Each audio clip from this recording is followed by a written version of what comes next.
Recap. போன வீடியோவில் குவிடிச்சில் கிரிஃபிண்டர் team ஹஃபில்பஃப் கிட்ட தோத்துடுறாங்க. ஹாரியும் வீஸ்லி ட்வின்ஸும் குவிடிச்சில் இருந்து பேன் பண்ணப்பட்டதே இதுக்கு மெயினான ரீசனாக இருந்தது. ஹாரி திரும்பவும் அந்த கனவை காணறான். இந்த தடவை அந்த கதவு திறந்துடுச்சு. ஆனால் அவன் உள்ள என்ன இருக்குன்னு பார்க்கறதுக்குள்ள ரான் கொரட்டை விட்டனால அவன் முழிச்சிடுறான்.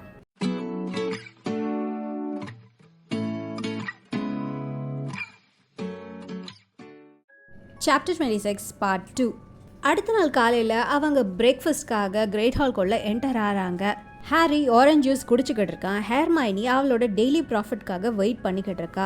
அந்த நேரத்தில் ஹாரி முன்னாடி ஒரு ஆவல் வந்து லேண்ட் ஆகுது. அவன் இது யாருக்கு வந்தது அப்படின்னு சொல்லிக்கிட்டே அதோட லெட்டரில் இருந்த பேரை பார்க்குறான். Harry Potter great hall Hogwarts ஸ்கூல்னு போட்டிருந்தது. அவன் அந்த அவளோட காலில் இருந்து லெட்டரை கழட்டிக்கிட்டு இருக்க நேரத்திலே 3-4 அவள் அவன் பக்கத்தில் வந்து விழுந்தது.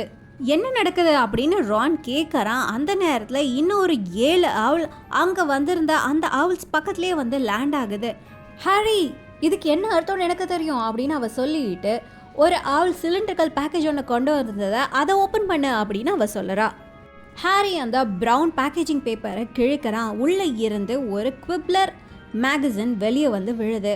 அந்த மேகசினோட ஃப்ரண்ட் பேஜில் அவனோட முகமே இருக்குது. அது சிரிச்சுக்கிட்ட இருக்குது. அந்த பிக்சருக்கு கீழே Harry Potter speaks out at last, you know who திரும்பி வந்த ராத்திரி அன்னைக்கு நடந்தது என்ன அப்படின்னு அந்த போஸ்டில் போட்டிருந்தது. இது நல்லது தானே இல்லையா அப்படின்னு லூனா கிரிஃபிண்டர் டேபிளுக்கு வந்து ஃப்ரெட்டுக்கும் ரானுக்கும் நடுவில் வந்து உட்காரா.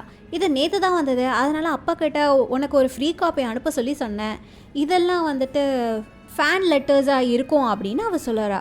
நானும் அதுதான் இருக்கும்னு நினச்சேன் அப்படின்னு ஹெர்மைனி சொல்லிவிட்டு ஹாரி நாங்கள் இதை ரீட் பண்ணலாமா அப்படின்னு கேட்குறா. எஸ் எல்லோரும் ரீட் பண்ணுங்க அப்படின்னு ஹாரி சொல்லுறான். உடனே ரான், ஹெர்மைனி, ஃப்ரெட் எல்லாரும் ஒரு லெட்டரை எடுத்து ஓப்பன் பண்ணுறாங்க. ரான் அவனோட லெட்டரை ஓப்பன் பண்ணிக்கிட்டு இவன் நீ ஒரு பைத்தியம்னு நினைக்கிறான் அப்படின்னு சொல்லுறான். வெல், இந்த லேடி வந்து நீ ஷாக் ஸ்பெல்சம்ஸ் அண்ட் மங்கோஸில் போய் எடுத்துக்கணும் அப்படின்னு சொல்லுறாங்க அப்படின்னு ஹெர்மைனி சொல்லுறான். திஸ் ஒன் லுக்ஸ் ஓகே அப்படின்னு ஹாரி சொல்லுறான். அவங்க என்ன நம்புகிறாங்க அப்படின்னு அவன் சொல்லுறான். ஃப்ரெட் அவனோட லெட்டரை பார்த்துட்டு இவங்க 2 மனசாக இருக்காங்க, நீ வந்து ஒரு பைத்தியக்கார மாதிரியும் தெரியலையாமா, ஆனால் வந்துட்டு யூனோஹோ திரும்ப வந்துட்டாருன்றதையும் நம்ம விருப்பம் இல்லையாமா. What a waste of parchment அப்படின்னு ஃப்ரெட் சொல்லுறான். இன்னொருத்தவங்களை கன்வின்ஸ் பண்ணிட்ட ஹாரி அப்படின்னு ஹெர்மைனி எக்ஸைட்டடாக சொல்லிட்டு உன்னோட சைட் ஆஃப் ஸ்டோரியை ரீட் பண்ணதுக்கப்புறம் டெய்லி ப்ராஃபிட் ஒன்று ரொம்பவே அன்ஜஸ்டாக ட்ரீட் பண்ணியிருக்குன்னு தான் சொல்லணும். இருந்தாலும் எனக்கு யூனோஹோ திரும்ப வந்ததை ஏற்றுக்க மனசு இல்லைனாலும் நீ உண்மையை தான் சொல்கிறேன்னு நான் நம்புகிறேன் அப்படின்னு அதில் போட்டிருந்தது. ஓ, திஸ் இஸ் வண்டர்ஃபுல் அப்படின்னு ஹெர்மைனி சொல்லுறா. இந்த லெட்டரில் உன்னை நம்புகிறாங்கன்னு சொல்லியிருக்காங்க, நீ தான் அவங்களோட ஹீரோ அப்படின்னு சொல்லியிருக்காங்க. ஓ, உனக்கு ஒரு ஃபோட்டோ வேறு அனுப்பிச்சிருக்காங்க, வாவ் அப்படின்னு ஃப்ரான் சொல்லுறான். இங்கே என்ன நடக்குது அப்படின்னு ஒரு ஸ்வீட்டான கேர்லிஷ் வாய்ஸ் கேட்குது. ஹாரி நிமிர்ந்து பார்க்குறான். ப்ரொஃபஸர் ஆம்பரிட்ஜ் அங்கே ஃப்ரெட்டுக்கும் லூனாக்கும் பின்னாடி நிற்கிறாங்க. அவங்களுக்கு பின்னாடி நிறையா ஸ்டூடெண்ட்ஸ் இப்போ அவங்கள பார்க்குறாங்க. இவ்வளோ லெட்டர்ஸ் உங்களுக்கு ஏன் வந்திருக்கு போட்டர் அப்படின்னு அவங்க கேட்குறாங்க. அது ஒரு குத்தமா இப்போ மெயில் வர்றது கூட அப்படின்னு ஃப்ரெட் சொல்லுறான். பி கேர்ஃபுல் மிஸ்டர் வீஸ்லி, இல்லைனா உங்களை நான் திரும்பவும் டெட்டென்ஷனில் போட வேண்டியிருக்கோம் அப்படின்னு ஆம்பரிட்ஜ் சொல்லிட்டு வெல் மிஸ்டர் போட்டர் அப்படின்னு கேட்குறாங்க. ஹாரி ஹெசிடேட் பண்ணுறான். ஆனால் எப்படி இதை மறைக்கிறதுன்னு அவனுக்கு தெரியல. ஸோ அவன் வந்து போன ஜூனில் என்ன நடந்தது அப்படின்றத பற்றி நான் ஒரு இன்டர்வியூ கொடுத்தனால மக்கள்லாம் எனக்கு எழுதியிருக்காங்க அப்படின்னு ஹாரி சொல்லுறான். ஏதோ ஒரு காரணத்தால் ஹாரி நிமிர்ந்து ஸ்டாஃப் டேபிளில் பார்க்குறான். அவனுக்கு ஒரு ஸ்ட்ரேஞ்சான ஃபீலிங் இருந்தது. டம்பிள்டோர் அவனை தான் பார்த்துக்கிட்டு இருந்த மாதிரி இருந்தது. ஆனால் அவன் நிமிர்ந்து பார்க்கும்போது ஹெட் மாஸ்டர் ப்ரொஃபஸர் ஃப்ளிட்விக்கோட ரொம்ப ஆழ்ந்த கான்வர்சேஷனில் இருந்தார். இன்டர்வியூவா என்ன சொல்லுற அப்படின்னு ஆம்பரிட்ஜ் கேட்குறாங்க. ஐ மீன் ஒரு ரிப்போர்ட்டர் என்கிட்ட கொஷின்ஸ் கேட்டாங்க, நான் அதுக்கு பதில் சொன்னேன் அப்படின்னு ஹாரி சொல்லுறான். அப்படின்னு சொல்லிட்டு அவன் குவிப்லரோட காப்பியை அவங்களுக்கு தூக்கி போடுறான். அவங்க அதை கேட்ச் பண்ணிவிட்டு அந்த கவரை பார்க்குறாங்க. அவங்களோட முகம் செவந்து இப்போது வயலட் கலரில் ஆயிடுச்சு. இதை எப்போ பண்ணின அப்படின்னு அவங்க கேட்குறாங்க. போன ஹாக்ஸ்மீட் வீக்கெண்ட் அப்படின்னு ஹாரி சொல்லுறான். கோவத்தில் அவங்களோட கையெல்லாம் நடுங்க ஆரம்பிச்சிடுது. அவங்க வாய்ஸை அவங்க கண்ட்ரோல் பண்ண முடியல. இனிமே உனக்கு எந்த ஒரு ஹாக்ஸ்மீட் ட்ரிப்பும் கிடையாது மிஸ்டர் பாட்டர், எவ்வளோ தைரியம் உன்னால் எப்படி அப்படின்னு அவங்க சொல்லுறாங்க. அவங்களோட வாயில் இருந்து அதுக்கு மேலே வார்த்தைகளே வரலை. அவங்க இழுத்து மூச்சு விட்டுட்டு திரும்பவும் பேசுகிறாங்க. உனக்கு திரும்ப நீ பொய் சொல்லக்கூடாதுன்னு நான் சொல்லி கொடுக்குறேன், ஆனால் அந்த மெசேஜ் உனக்கு உள்ளே போய் சேரவே இல்லை. 50 பாயிண்ட்ஸ் ஃப்ரம் கிரிஃபிண்டர், இன்னொரு வாரம் டிடென்ஷன்ஸ் இருக்கும் அப்படின்னு அவங்க சொல்லுறாங்க. அவங்க அங்கேருந்து குவிப்லரை பிடிச்சிட்டே அவங்க போகிறாங்க. அன்னைக்கு மத்தியானம் லஞ்சுக்கு முன்னாடியே ஹவுஸ் நோட்டீஸ் போர்ட்ஸில் மட்டும் கிடையாது, ஸ்கூலில் இருந்த எல்லா காரிடர்ஸ்லையும் பெரிய பெரிய சைன் போர்ட்ஸை போட்டிருந்தாங்க. By the order of the high inquisitor of Hogwarts, எந்த ஸ்டூடெண்ட்டாவது குவிப்லர் மேகசினை கையில் வச்சுருந்தாங்கன்னா அவங்கள எக்ஸ்பெல் பண்ணிடுவோம். இதுதான் educational decree number 27, Saint Dolores Jane Umbridge high inquisitor அப்படின்னு போட்டிருந்தது. ஒரு தடவையும் அந்த சைன் போர்டை கிராஸ் பண்ணி போகும்போதெல்லாம் ஹெர்மைனிக்கு சந்தோஷம் தாங்கவே முடியல. ஏன் நீ இவ்வளோ சந்தோஷமாக இருக்க இதை பார்த்த அப்படின்னு ஹாரி கேட்குறான். ஓ ஹாரி, உனக்கு புரியலையா? அவங்க இந்த இன்டர்வியூவை பேன் பண்ணனால ஸ்கூலில் இருக்க எல்லாருமே இதை கண்டிப்பாக வாசிக்க போகிறாங்க அப்படின்னு அவ சொல்லுறா. ஹெர்மைனி சொன்னதும் உண்மையாக தான் இருந்தது. ஏன்னா அன்னைக்கு சாயந்தரம் ஸ்கூல் முடியும் போது ஹாரி குவிப்லர் மேகசினை எங்கேயுமே பார்க்கல. ஆனால் ஒருத்தரோட ஒருத்தர் பேசுகிற டாபிக் எல்லாமே குவிப்லர் மேகசினில் இருக்கிற கோட்ஸாக தான் இருந்தது. கிளாஸஸ்க்கு முன்னாடி அவங்க வெயிட் பண்ணும்போது க்யூஸில் டிஸ்கஸ் பண்ணிகிட்டு இருந்தாங்க, லஞ்ச் அப்போ டிஸ்கஸ் பண்ணிக்கிட்டு இருந்தாங்க, ஈவன் கிளாஸ் முடிஞ்சதுக்கப்புறம் கூட டிஸ்கஸ் பண்ணிகிட்டு இருந்தாங்க. ஹெர்மைனி கேர்ள்ஸ் டாய்லெட்ஸில் கூட அதை பற்றி தான் பேசிக்கிட்டு இருந்தாங்கன்னு சொல்லுறா. அதுக்கப்புறம் என்னை பார்த்ததும் அவங்க எல்லாருக்கும் தெரிஞ்சுது நான் உன் கூட தான் இருக்கேன். அவங்க எல்லாரும் என்ன கொஷின் பண்ணாங்க ஹாரி, அண்ட் அவங்க எல்லாம் உன்னை நம்புகிறாங்கன்னு நினைக்கிறேன். நீ அவங்க எல்லாரையும் கன்வின்ஸ் பண்ணிட்ட ஃபைனலாக அப்படின்னு ஹெர்மைனி சொல்லுறா. அதே நேரத்தில் ப்ரொஃபஸர் அம்பிரிட்ஜ் ஸ்கூலில் எல்லா இடத்துலையும் ஸ்டூடெண்ட்ஸை ரேண்டமாக ஸ்டாப் பண்ணி அவங்களோட புக்ஸ் பாக்கெட்ஸில் இருக்க பேப்பர்ஸ் எல்லாம் செக் பண்ணினாங்க. ஹாரிக்கு தெரியும் அவங்க குவிப்லரோட காப்பீஸ்க்கு தான் பார்க்குறாங்கன்னு. ஆனால் ஸ்டூடெண்ட்ஸ் எல்லாருமே அவங்களோட பல ஸ்டெப்ஸ் முன்னாடி இருந்தாங்க. ஹாரியோட இன்டர்வியூஸ் இருக்கிற அந்த பேஜஸை அவங்க டெக்ஸ்ட் புக்ஸ் மாதிரி பிவிச் பண்ணி வச்சுருந்தாங்க. அதனால் அவங்களால மட்டும்தான் அதை ரீட் பண்ண முடிஞ்சுது. ஸ்கூலில் அந்த மேகசினை பார்க்காத யாருமே இல்லைன்னு தான் சொல்லணும். டீச்சர்ஸ் அஃப்கோர்ஸ் அதை பற்றி பேச முடியாது தான். ஆனால் அதுக்கு பதிலாக அவங்களோட ஃபீலிங்ஸை அவங்க வேறு விதமாக எக்ஸ்ப்ரெஸ் பண்ணினாங்க. ஃபார் எக்ஸாம்பிள், ப்ரொஃபஸர் ஸ்ப்ரவுட் கிரிஃபிண்டருக்கு 20 பாயிண்ட்ஸ் கொடுத்தாங்க ஹாரி அவங்களுக்கு ஒரு வாட்டர் கேன் பாஸ் பண்ணதுக்காக. ப்ரொஃபஸர் ஃப்ளிட்விக் அவனுக்கு சாம்ஸ் கிளாஸ் முடியும் போது ஒரு பாக்ஸ் ஆஃப் சுகர் மைஸை கொடுத்துட்டு ஷ் அப்படின்னு சொல்லிட்டு நடந்து போயிடுறாரு. ப்ரொஃபஸர் ட்ரெலானி டிவினேஷன் கிளாஸில் ஹாரிக்கான ப்ரொஃபஸியை சொல்லும்போது அவன் சீக்கிரமாக சாக போகிறது இல்லைன்னு அவன் மினிஸ்டர் ஆஃப் மேஜிக் ஆகி வயசான காலத்தில் 12 குழந்தைகள் பெற்றுட்டு தான் சாக போகிறான்னு சொல்கிறாங்க. ஆனால் ஹாரியை ரொம்ப சந்தோஷமாக ஆக்கினது என்னென்னா, அடுத்த நாள் காலையில் அவன் டிரான்ஸ்ஃபிகரேஷனுக்கு போகும்போது சூ அவன் கிட்ட ஐ எம் ரியலி சாரி, அந்த இன்டர்வியூ ரொம்பவே தைரியமாக இருந்தது, என்னை ரொம்பவே அழ வச்சிடுச்சு அப்படின்னு அவள் சொல்லுறா. ஹாரியை டக்குன்னு கன்னத்தில் கிஸ் பண்ணிவிட்டு அவள் வேகமாக நடந்து போயிடுறா.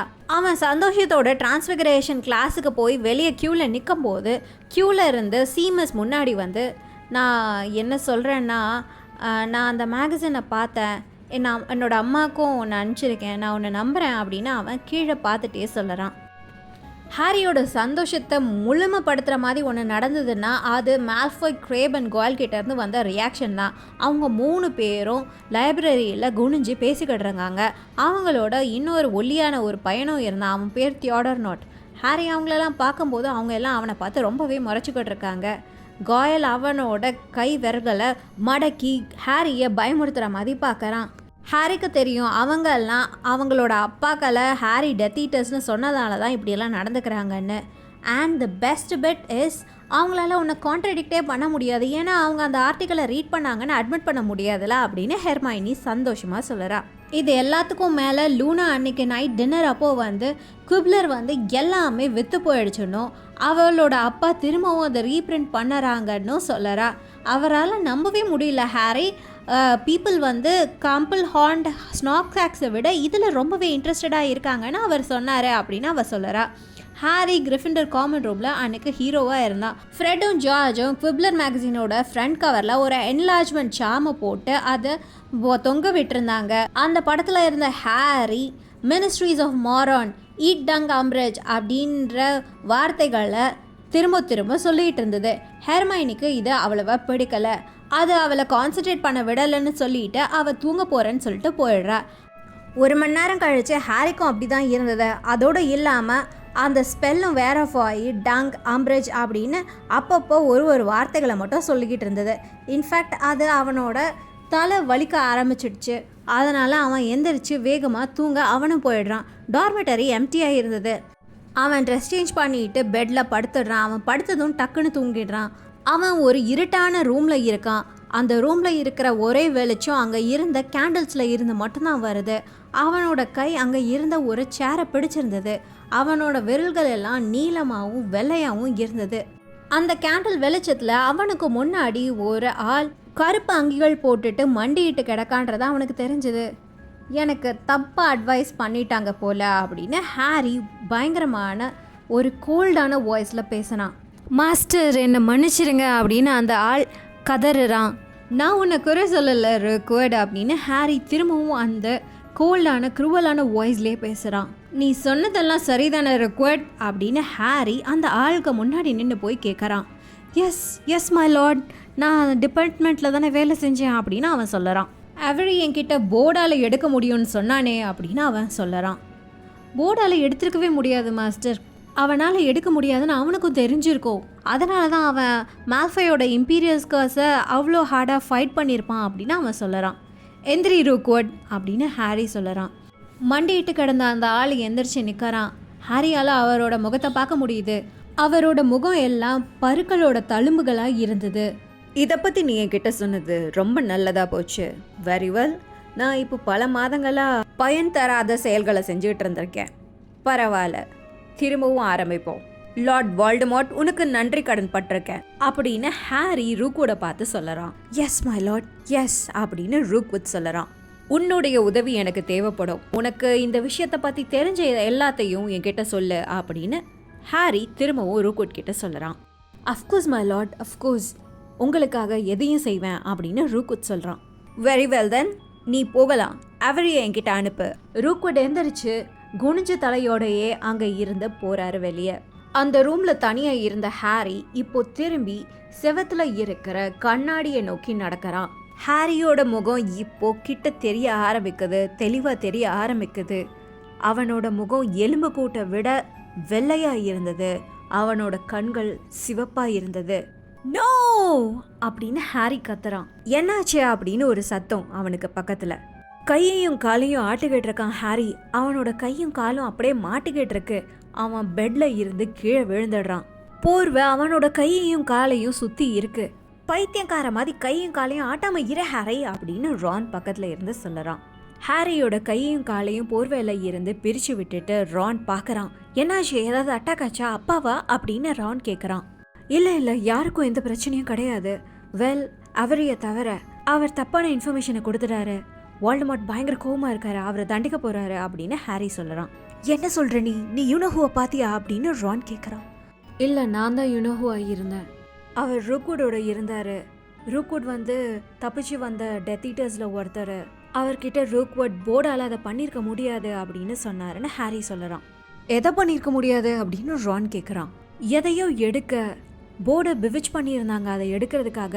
ஆனால் போர்டால் பண்ண முடியாதுன்னு அவருக்கே தெரியும். போர்டை கர்ஸில் போட்டிருந்தாங்க. மால்ஃபாயோட டேட் தான் இம்பீரியஸ் கர்ஸ் போட்டிருந்தாரு அப்படின்னு ஹாரி சொல்லுறான். உடனே ரான் போர்டை விவிச் பண்ணி ஒரு இதை எடுக்க சொல்லியிருந்தாங்களா. ஆனால் ஹாரி அது ஆமாம் வெப்பனாக இருக்கணும் அப்படின்னு ஹாரி சொல்லுறான். அந்த நேரத்தில் டீனும் சீமஸும் உள்ளே வராங்க. உடனே ஹாரியும் ரானும் அமைதியாகிடுறாங்க. அவங்க 2 பேரும் சேஞ்ச் பண்ணிட்டு படுக்க ரெடி ஆகிறாங்க. ரான் மெதுவாக ஹாரி கிட்ட ஹாரி நீ இதை யார்கிட்டயாவது சொல்லணும் அப்படின்னு சொல்லுறான். நான் யார்கிட்டயும் இதை சொல்ல வேண்டாம். ரிமெம்பர், நான் ஆக்லிமென்சி லெசன்ஸ் எடுத்துட்ருக்கேன். அதை நான் ஒழுங்காக பண்ணிட்டு இருந்தேன்னா இந்த கனவே நான் கண்டிருக்க மாட்டேன் அப்படின்னு ஹாரி சொல்லுறான். ரான் அவனோட பெட்டில் போய் படுத்துடுறான். ஹாரியும் படுத்துடுறான். அவனுக்கு தெரியும் எங்கேயோ ஒரு இடத்துல அவரைய பனிஷ் பண்ணிட்டு இருக்காருன்னு. இதோட இந்த வீடியோவை முடிச்சுக்கிறேன். உங்களுக்கு இந்த வீடியோ பிடிச்சிருந்தா ப்ளீஸ் லைக் பண்ணுங்கள், ஷேர் பண்ணுங்கள், சப்ஸ்கிரைப் பண்ணுங்கள். தேங்க்யூ ஃபார் வாட்சிங்.